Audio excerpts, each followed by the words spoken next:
J'ai un message sur le cœur depuis quelque temps qui m'a travaillé ces dernières semaines et que j'aimerais vous partager ce matin. C'est concernant la recherche de la volonté de Dieu.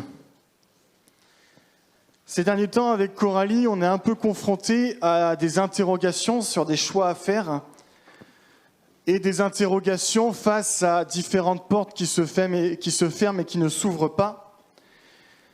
Et souvent, on se dit qu'on veut faire les choses et on pense que c'est la volonté de Dieu.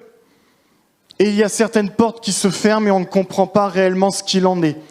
Est-ce que ça n'arrive qu'à moi ? Ah, bon, je suis rassuré. Eh bien, merci. Bon dimanche à tous. Le thème de ce matin, c'est non pas ma volonté, mais la tienne. En tant qu'être humain, nous avons tous des projets, tous des envies, tous des ambitions et tous des rêves. Enfin, j'espère. Parce que ceux qui n'en ont pas, ou ceux qui n'en ont plus, c'est généralement des personnes qui, hélas, sont confrontées à une forme de dépression, qui n'ont plus envie de se lever et qui restent couchés dans le noir parce qu'ils n'arrivent plus à affronter les choses de la vie. Et il n'y a rien de mal à avoir des projets, à avoir des ambitions et à avoir des rêves. Il y a un écrivain... J'ai été censuré. Il y a un écrivain écossais qui dit que un homme sans projet, c'est un navire sans gouvernail. Il n'y a rien de mal à vouloir avancer. Par contre, permettez-moi de vous dire que si un homme sans projet, c'est un navire sans gouvernail, un homme sans projet dirigé et conduit par Dieu, c'est un homme sans capitaine. Un navire sans capitaine. Le Proverbe 16, verset 9 dit « Le cœur de l'homme peut méditer sa voie, mais c'est l'Éternel qui dirige ses pas. » Vous conduisez le bateau où vous voulez, mais sans avoir de direction claire. Et j'aimerais justement qu'on puisse aborder la nécessité de prendre le navire, mais d'avant de commencer à démarrer, savoir quelle destination nous devons entreprendre. Allumer le GPS. Et mon premier point, c'est tout d'abord chercher Dieu. Bien souvent, nous faisons des plans et nous décidons de les faire selon les plans que nous avons nous-mêmes élaborés.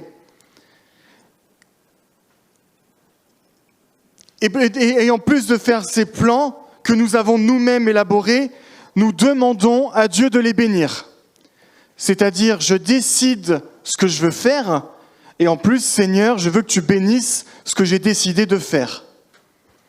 Je veux ce travail, Seigneur, ouvre la porte. Je veux cette maison, Seigneur, ouvre la porte.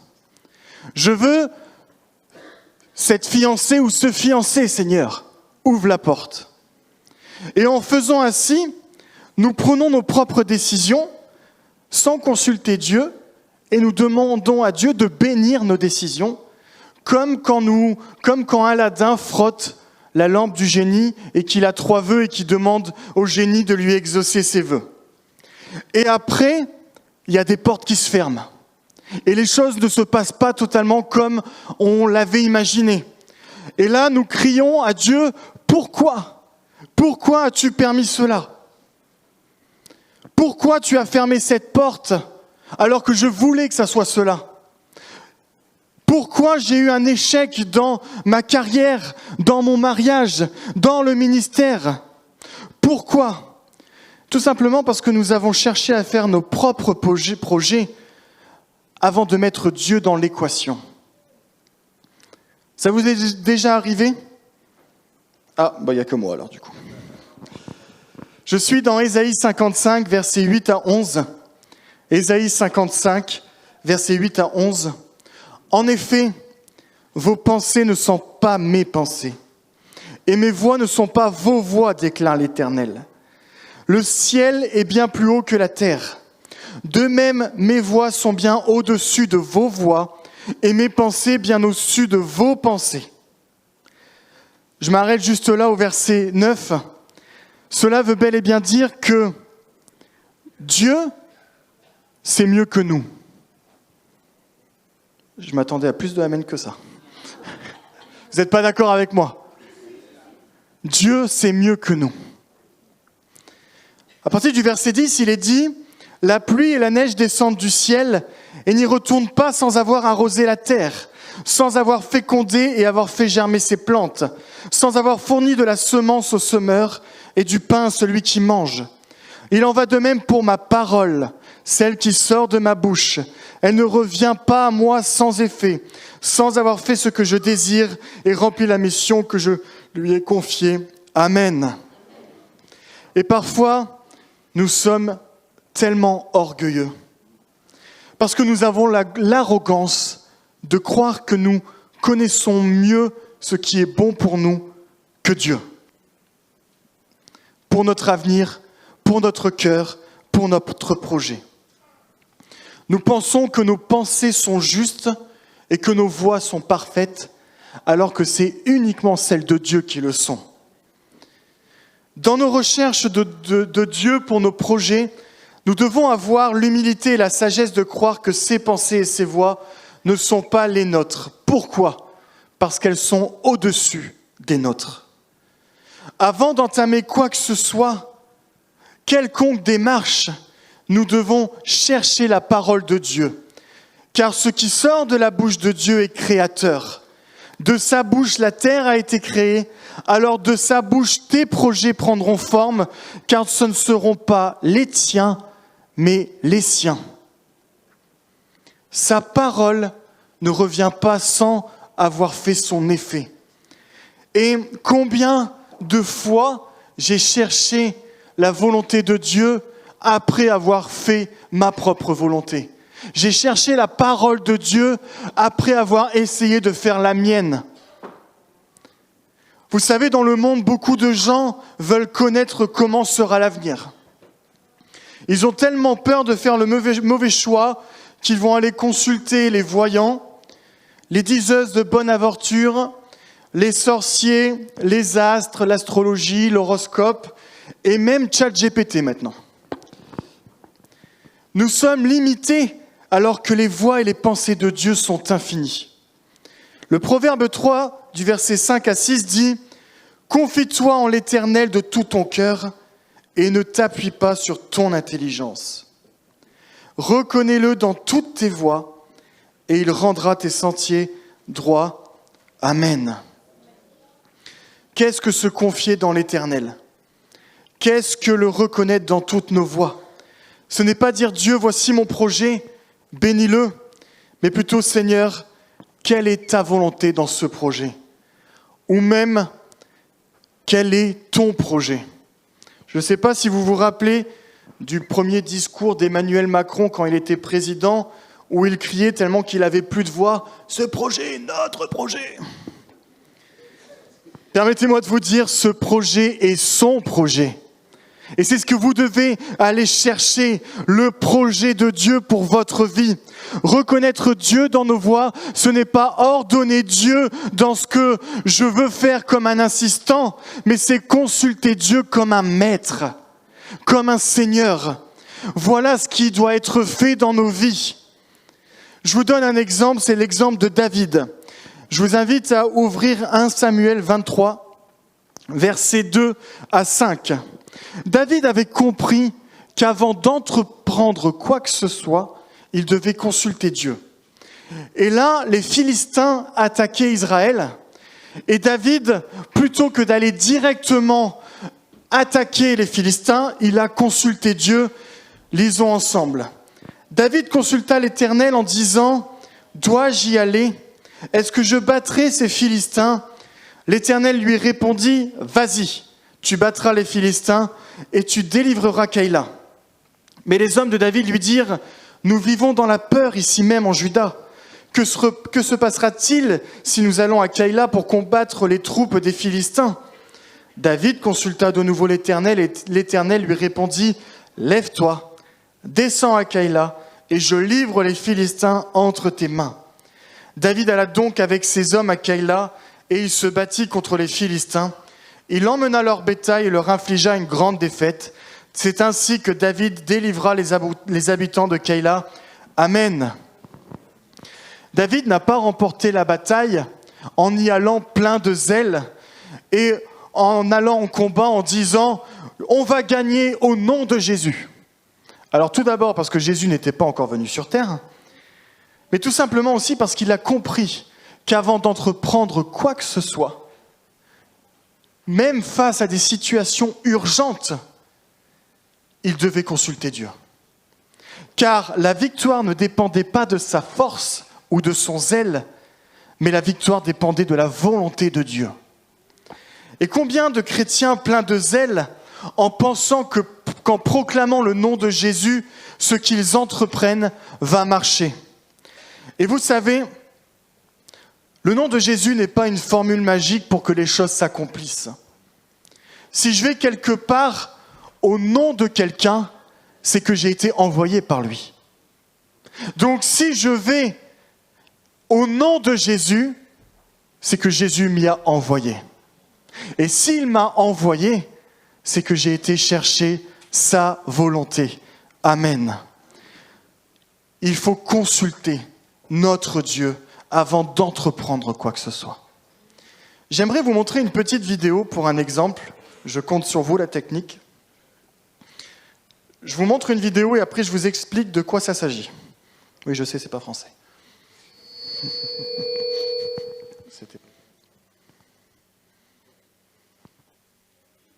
Sur l'île d'une des dernières tribus sans contact avec le monde, connue pour son hostilité, pour lui donner une canette de coca, c'est l'idée de 7 apprentis youtubeurs américains. No big deal. Et elle s'est révélée plutôt mauvaise puisqu'il s'est fait arrêter pour avoir approché illégalement ce peuple. La tribu en question, c'est celle-ci, les Sentinelles, dont on n'a quasiment aucune image depuis ces vidéos tournées en 1991. Elle vit sur North Sentinel, une île isolée de 56 km² dans l'océan Indien. Et depuis quasiment 30 ans, l'Inde a mis en place un cordon sanitaire pour préserver leur mode de vie autarcique. Il est strictement interdit de s'approcher à moins de 5 km des côtes de l'île. Justement, ça a piqué la curiosité de cet homme. Il s'appelle Mikhailo Viktorovich Polyakov, ou néo-orientaliste. C'est un youtubeur américain de 24 ans, inconnu au bataillon, qui a publié quelques vlogs en Afghanistan. First day in Afghanistan. So right now I'm sitting where Osama bin Laden is sitting. Le 26 mars dernier, équipé d'une caméra GoPro, néo-orientaliste a commencé par s'approcher de North Sentinel à bord d'un bateau. Pendant une longue heure, il a sifflé les sentinelles qui l'ont ignoré. Non content de son échec, il s'est carrément rendu sur la plage de l'île pendant quelques minutes. Là, il a laissé aux sentinelles une noix de coco et une canette de coca avant de se faire arrêter par la police des îles Andaman et Nicobar.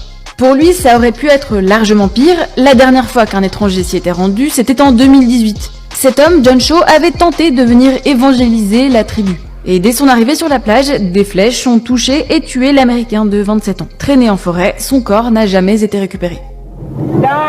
Ces tentatives d'établir le contact avec les sentinelles sont de moins en moins isolées. Elles mettent en danger la vie des visiteurs et de la tribu, selon Survival International, une ONG qui défend les droits des populations tribales. Outre les menaces plus ou moins importantes qui pèsent sur ces peuples, comme l'exploitation forestière et minière en Amazonie, où vivent la plupart des peuples isolés, il y a maintenant un nombre croissant d'influenceurs qui essaient de faire ce genre de choses pour leurs abonnés. Quand il a été interpellé, Mikhailo Viktorovich Polyakov, ou néo-orientaliste, n'en était d'ailleurs pas à son coup d'essai. À 2 reprises en octobre puis en janvier dernier, il avait déjà tenté de se rendre sur North Sentinel, alors sans succès. Voilà. Alors, j'aimerais pas qu'on se concentre sur ce youtubeur qui a voulu amener une canette de coca. On peut dire que certaines personnes ont quand même des idées farfelues. Mais j'aimerais qu'on se concentre sur ce missionnaire évangélique qui a voulu apporter l'évangile à cette tribu. Cette vidéo parle en effet donc d'un homme qui s'appelle John Allen Shaw, qui lui avait eu l'idée d'apporter la parole de Dieu. Et en effet, c'était un jeune missionnaire américain né en 1991 qui était passionné par Jésus. Et il a décidé d'évangéliser cette tribu inaccessible et isolée appelée les Sentinelles. Donc John était rempli de zèle et avait préparé ce voyage pendant plusieurs années. En étudiant et en s'entraînant physiquement, il avait essayé d'apprendre la langue. Et donc, comme la vidéo le dit, en 2018, il s'est rendu sur cette île par ses propres moyens, en se faisant aider par des pêcheurs locaux.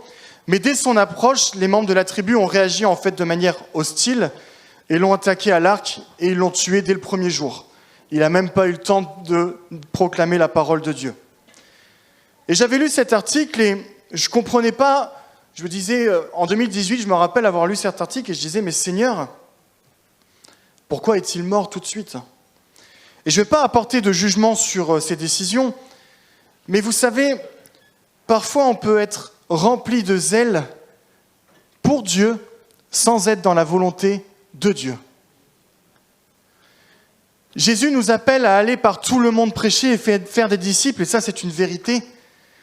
Mais on doit toujours consulter Dieu pour savoir l'endroit et le moment où aller. Vers qui aller ? Et on a un exemple concret dans le livre des Actes, Acte 16, versets 6 à 8. Empêchés par le Saint-Esprit d'annoncer la parole en Asie, ils traversèrent la Phrygie et la Galatie. Arrivés près de la Mysie, ils se préparaient à entrer en Bithynie, mais l'Esprit de Jésus ne leur permit pas. Ils traversèrent alors la Mysie et descendirent à Troas. C'est Paul qui avait donc des intentions, avec Timothée et Silas, l'intention d'aller en Asie centrale. Et leur intention était bonne, puisqu'ils voulaient aller en Asie centrale pour servir Dieu. Mais ce n'était pas ce que Dieu voulait à ce moment-là. En effet, au verset 9, il est dit « Pendant la nuit, Paul eut une vision. Un Macédonien lui apparut et le supplia « Passe en Macédoine, secours-nous ». Suite à cette vision de Paul, nous avons aussitôt cherché à nous rendre en Macédoine, concluant que le Seigneur nous appelait à annoncer la bonne nouvelle. En effet, le plan de Dieu pour Paul était d'annoncer la parole. Mais ce n'était pas d'annoncer la parole en Asie, mais en Macédoine. Paul avait fait comme David. Il était à l'écoute de l'Esprit de Dieu et il s'est laissé conduire par l'Esprit de Dieu. Dans un premier temps, il a été empêché dans son projet initial pour être conduit là où Dieu le voulait. Mes amis, avant d'aller, cherchons Dieu. Avant d'entreprendre quoi que ce soit, assurons-nous que c'est la volonté de Dieu. Amen. Pourquoi ? Pourquoi chercher la volonté de Dieu ? Mon deuxième point, c'est la volonté parfaite de Dieu. Pourquoi faut-il prendre le temps, en effet, de concerter Dieu avant de choisir quoi que ce soit ? Avant de choisir notre conjoint, notre église, notre emploi, notre ministère ? Voici ce que Paul nous invite à faire dans Romains 2, verset 12. « Ne vous conformez pas au monde actuel, mais soyez transformés par le renouvellement de l'intelligence, afin de discerner ce qui est la volonté de Dieu, ce qui est bon, agréable et parfait. » Avant de parler de la volonté de Dieu, Paul nous dit « ne te conforme pas au siècle présent ». Pourquoi ? Parce que se soumettre à la volonté de ce siècle nous éloigne forcément de la volonté de Dieu. Jésus dit que personne ne peut servir deux maîtres, car il détestera le premier et aimera le second, ou il s'attachera au premier et méprisera le second. Le monde nous invite à servir nos propres intérêts, toujours, et les intérêts de la chair. Il nous invite à faire de l'argent, à nous enorgueillir, à consommer, à profiter des vices de ce monde. Et il nous invite même à tromper notre mari ou notre épouse. Je vous donne un exemple concret, ce qui m'a choqué cette semaine. Je vais demander à la technique de bien vouloir afficher quelques images.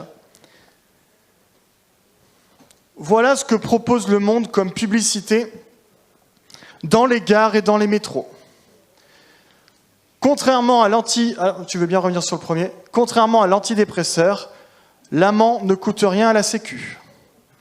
Deuxième message. Être fidèle à deux hommes, c'est être 2 fois plus fidèle. Troisième message. Qui a dit que tous les partenaires devaient être fidèles ? Officiels, pardon. Moi, c'est quasiment pareil.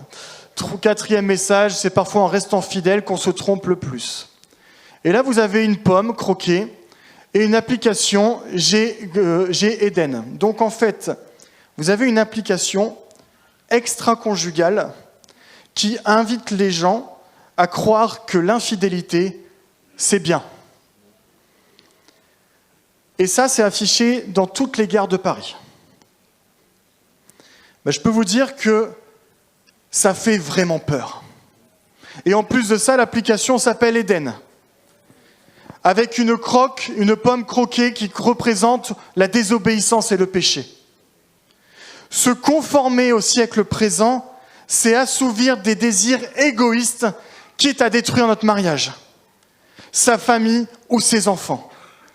Combien de couples aujourd'hui se mettent ensemble et au bout de 3 ans, parce qu'ils ne ressentent plus les guilis dans le ventre, vont voir ailleurs, alors qu'ils ont fait un enfant, ou alors même que madame est encore enceinte. C'est clairement ce que le monde propose aujourd'hui. L'apôtre Paul nous dit « Ne vous conformez pas au monde actuel, mais soyez transformés par le renouvellement de l'intelligence. » Pourquoi ? Pourquoi nous devons discerner la volonté de Dieu ? Parce qu'elle est bonne, agréable et parfaite. Pourquoi elle est bonne ? On pourrait penser que le désert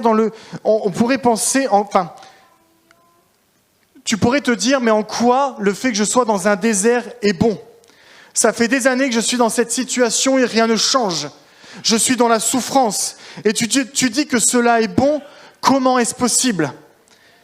Paul affirme dans Romains 8, verset 8, « Du reste, nous savons que tout contribue au bien de ceux qui aiment Dieu, de ceux qui sont restés fidèles conformément à son plan, conformément à sa volonté. » La Bible nous donne un exemple parfait, vous savez, et c'est Joseph. Joseph a été rejeté et vendu par ses frères. Il a été accusé d'un crime qu'il n'a pas commis, emprisonné et même oublié. La seule faute qu'il a commise, si on peut appeler cela faute, c'est de partager la promesse que Dieu lui avait donnée à sa famille. Mais Dieu, dans cela, a toujours été présent avec Joseph. Et voici ce que proclame Joseph dans Genèse 50, verset 20. « Vous aviez projeté de me faire du mal. Dieu l'a changé en bien pour accomplir ce qui arrive aujourd'hui et pour sauver la vie à un peuple nombreux. Dieu change ce qui est mal en bien. Amen. Tout concourt au bien de ceux qui aiment Dieu. Amen. Conformément à sa volonté. Amen. » La volonté de Dieu est parfaite. Ecclésiaste 3, verset 11 dit « Il fait toutes choses belles au moment voulu. Il a même mis dans leur cœur la pensée de l'éternité. Et même si l'homme ne peut pas comprendre l'œuvre que Dieu accomplit du début à la fin, Dieu fait toutes choses bonnes en son temps. » Ça veut peut-être dire qu'aujourd'hui, tu ne comprends pas que ce que tu vis peut être transformé en bien. Mais permets-moi de te dire que le timing de Dieu est parfait. Alors fais-lui confiance. Sa volonté pour ta vie est bonne, agréable et parfaite. Pourquoi est-elle agréable ? Comment Paul peut dire que la volonté de Dieu est agréable alors que la conséquence de son obéissance à sa volonté, c'est la prison et la persécution ? C'est vrai. En quoi être emprisonné et persécuté est agréable ? Parce que quand vous êtes dans la volonté de Dieu, vous êtes dans une paix qui surpasse toute intelligence. Même si être dans sa volonté signifie passer par l'épreuve. Car la paix n'est pas dans la facilité, elle est dans l'obéissance. Je répète, la paix n'est pas dans la facilité, mais elle est dans l'obéissance. Amen. Mon troisième et dernier point, c'est se soumettre à sa volonté. Maintenant que nous savons qu'il est essentiel de chercher la volonté de Dieu, parce que nous savons que sa volonté est parfaite, la chose la plus importante en effet, c'est de s'y soumettre. Je vous donne un exemple. Vous savez, Jésus invite ses disciples à prier d'une manière qui est la prière de notre Père. Et dans Matthieu 6, verset 10, Jésus dit que ton règne vienne et que ta volonté soit faite sur la terre comme au ciel. Et je vous avoue que pendant longtemps, j'ai eu du mal à comprendre ce que cela voulait dire.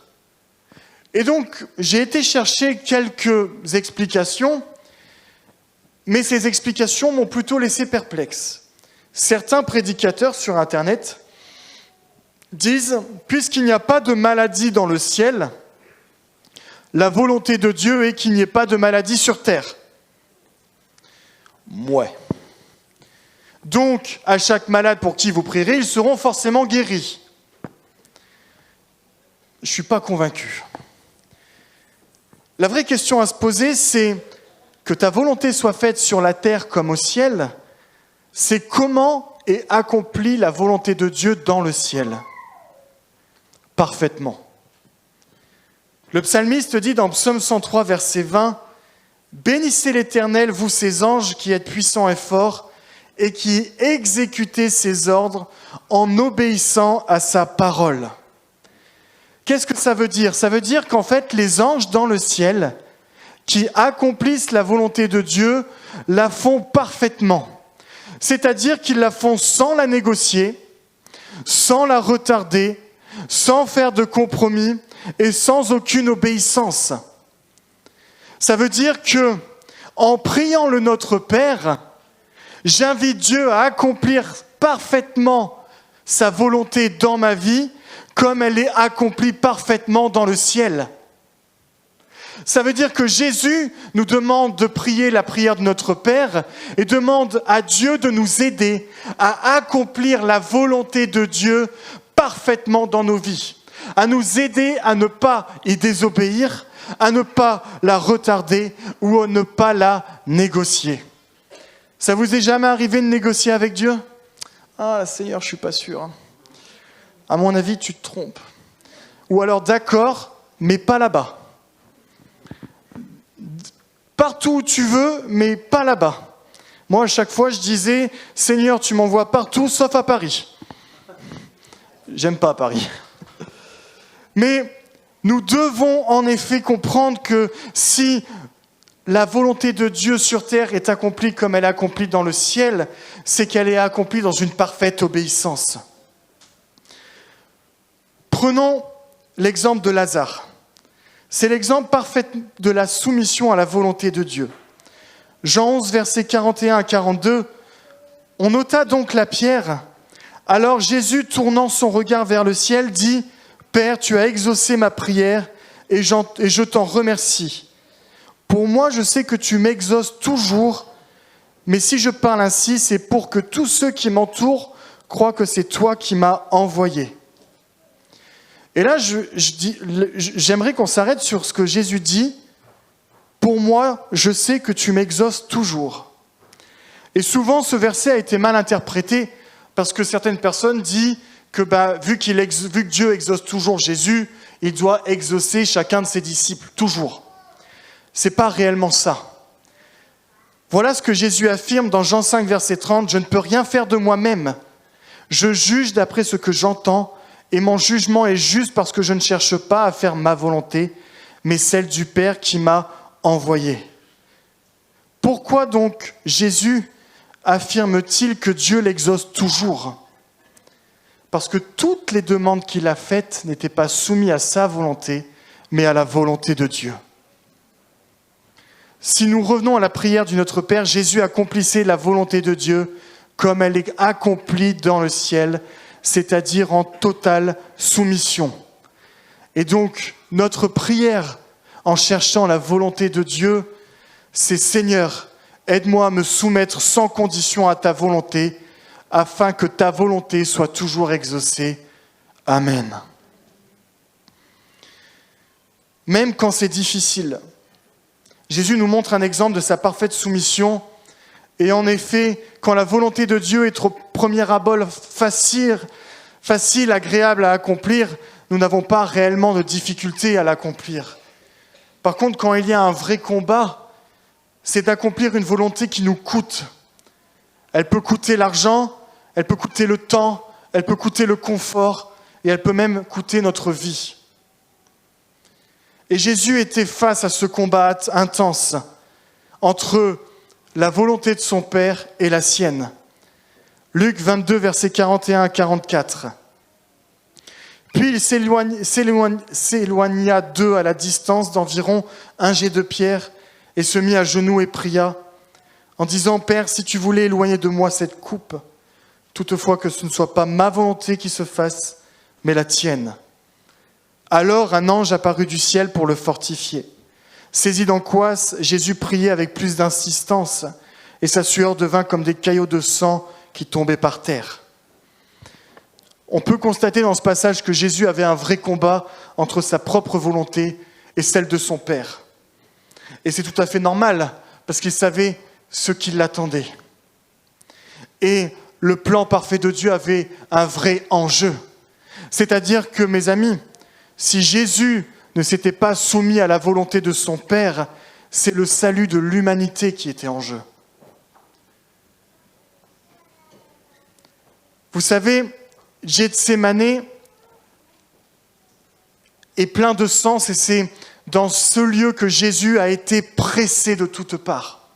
Gethsémané, ça veut dire pressoir à huile. C'était l'endroit où les olives étaient pressées pour faire de l'huile.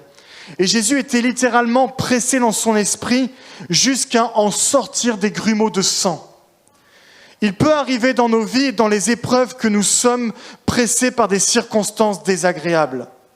Nous essayons de chercher notre propre volonté et des solutions selon nos propres désirs, jusqu'à un moment où nous sommes mis au pied du mur, et là nous n'avons plus d'autre choix que de chercher ce que Dieu veut pour pouvoir suivre ce que Dieu veut. Je vous donne un exemple.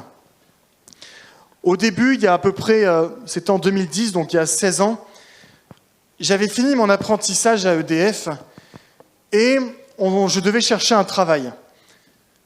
Et je cherchais par tous mes moyens de partir de Limoges. Je voulais absolument partir de Limoges. C'était comme si que je voulais fuir Limoges. Et donc du coup, j'avais postulé partout. J'ai été à Lyon, j'ai été à Clermont-Ferrand, j'ai été à Bordeaux, j'ai été à Tours, j'ai passé des entretiens partout. Et à chaque fois, la porte se fermait, elle se fermait. Et vous savez, c'est ce que je disais en début, on fait notre propre volonté, et puis quand les portes se ferment, on crie à Dieu, mais pourquoi tu n'as pas ouvert cette porte ? Jusqu'à un moment donné où je me suis senti pressé. Et parce que je n'avais quasiment plus de travail, que ma mission d'intérim s'arrêtait, et que là, je m'étais dit, mais comment on va faire ? Et je me suis mis à prier le Seigneur, et j'ai dit, ok Seigneur, que ta volonté soit faite, même si c'est à Limoges.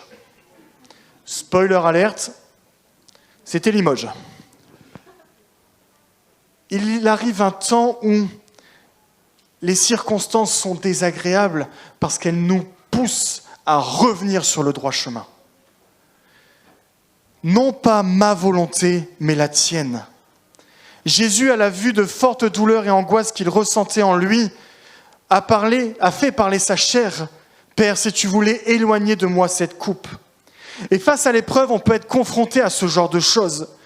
On peut demander à Dieu d'éloigner la situation. « Seigneur, change mon travail qui est si difficile. Tu vois l'ambiance, tu vois les circonstances. Seigneur, guéris-moi de cette maladie, tu vois cette souffrance. Seigneur, enlève-moi cette situation de loin. » Et vous savez, il n'y a aucun jugement à avoir. Ces prières sont tout à fait légitimes. Et je suis convaincu que Dieu entend ces prières également.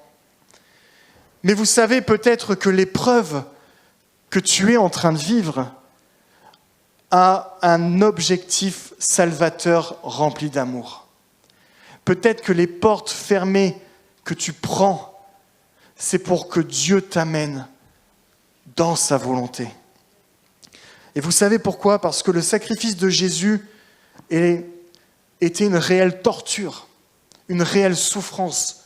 Il a été trahi par ses propres disciples, insulté, rejeté, fouetté, battu. On lui a craché dessus. La souffrance de la croix était une pire torture de la part des Romains. Et on peut se dire en quoi Dieu est bon de laisser son Fils souffrir ainsi, parce que l'objectif était rempli d'amour. peut-être que ce que tu es en train de passer aujourd'hui a un objectif d'amour pour ta vie. Je vous donne un autre exemple. Quand Coralie était enceinte d'Elia, j'ai déjà raconté ce témoignage, on est parti donc à la clinique des émailleurs pour regarder le sexe du bébé et on était content d'entendre que c'était une fille. Sauf qu'il y avait un « mais ». Généralement, quand les médecins disent « mais », c'est pas très bon. Hein. Et là, elle dit « écoutez, je suis pas trop sûre, mais je pense qu'il y a un problème dans le cerveau de votre fille. » En effet, le fœtus est fait de ventricules au niveau du cerveau, et il y avait un ventricule qui était plus gros que l'autre, et donc ça avait pour conséquence un handicap. Donc, autant vous dire qu'avec Coralie, on était en ascenseur émotionnel, chouette, on a une fille, ah, qu'est-ce qui va se passer après ? Et Coralie devait terminer les papiers, puis moi je devais aller chercher Nolan à l'école, et je me suis enfermé dans la voiture en pleurs. Et la prière que j'ai faite, c'est pas « Seigneur, éloigne de moi cette épreuve ». La prière que j'ai faite et que je pense que le Saint-Esprit m'a conduit dans cette prière, « Seigneur, peu importe ce qui va se passer, mais que cette épreuve me rapproche de toi. » Peut-être que ma fille sera handicapée. Donne-moi la force de l'élever alors, peu importe comment elle est. Peut-être que nous allons passer par des temps difficiles, mais que cette épreuve me rapproche de ta présence. Alors, une semaine après, nous sommes allés à l'hôpital, à Chemeux, et donc du coup, c'était une experte qui devait vérifier l'état du cerveau de Elia. Et elle a dit, je vous préviens, je vais tout regarder, et je n'irai rien après. Donc, il va y avoir du silence. J'aime le silence, mais alors celui-là, je crois que j'ai jamais autant prié de ma vie dans ma tête. Et à la fin, elle disait, tout va bien. Dieu peut en effet utiliser les circonstances pour vous rapprocher de lui. Et nous devons apprendre à prier comme Jésus a prié. Seigneur, oui, en effet, change cette situation, mais cependant, non pas ma volonté, mais la tienne. Si cette situation est voulue pour me rapprocher de toi et du plan que tu as pour moi, alors aide-moi au travers de cette situation à rentrer dans ton plan. Et vous savez quoi ? C'est au moment où Jésus s'est abandonné entre les mains de Dieu, c'est au moment où il a dit non pas ma volonté, mais la tienne, qu'un ange de l'Éternel est descendu et lui a donné la force. Ça veut dire quoi ? Ça veut dire que même si la volonté de Dieu est difficile, si vous décidez de vous y soumettre, il vous enverra la force pour pouvoir l'accomplir. J'avais noté que l'Église disait plus d'amen que ça. Amen. Amen. Dieu est bon. Son fils devait passer par la souffrance, mais il envoya un ange de l'Éternel pour l'aider dans cette souffrance. Dieu ne vous laissera pas. Dieu ne vous laissera pas dans cette épreuve. Mais mes amis, cherchons la volonté de Dieu. Parce que vous savez quoi ? Ça peut sembler dur ce que je vais dire, mais Dieu préfère nous voir souffrir l'instant d'une vie qui peut durer au mieux 90 ans que de nous voir souffrir éternellement.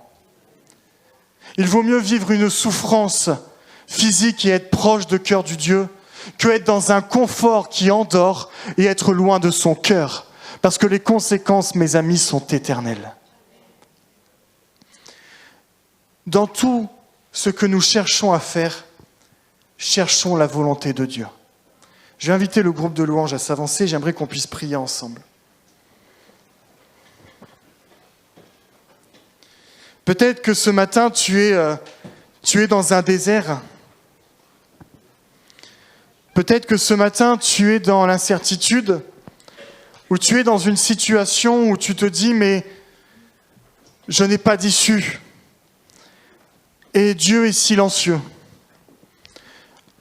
Alors, j'ai décidé de faire par moi-même. Vous savez, c'est un peu ce que Abraham a fait. Abraham, parce que la promesse tardait à arriver, il a décidé d'engendrer un fils par ses propres forces. Et ce fils, ce n'était pas ce que Dieu voulait. Et des fois, dans nos propres vies, quand la volonté de Dieu tarde à arriver, quand la promesse de Dieu tarde, quand la terre promise tarde, on a tendance à faire des Ismaël. Mais vous savez, les Ismaël ont des conséquences.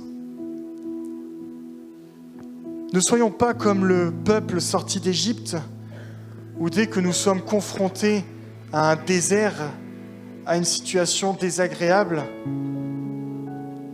nous cherchons à faire nos propres volontés, à nous plaindre, ou même aller à adorer d'autres dieux via de l'idolâtrie comme ils l'ont fait autour du veau d'or. Attendons patiemment, comme Joseph a attendu. Attendons patiemment et laissons-nous conduire par la volonté de Dieu. Et je pense que c'est également l'état d'esprit que nous devons avoir pour notre Église. Attendons patiemment ce que Dieu veut pour la suite. Je vous invite à prier avec moi.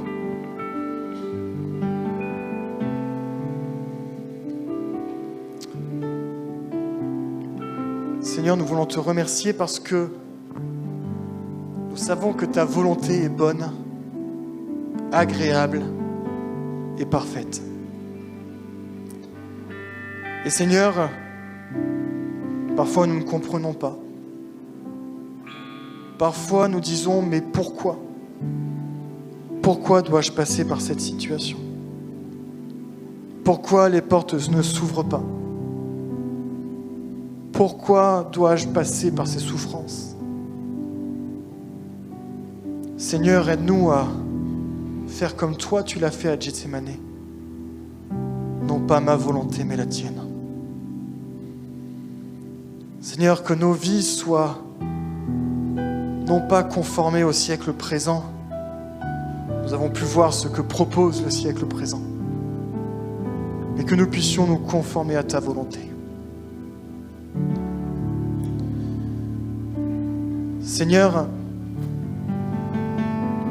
nous voulons être des enfants obéissants.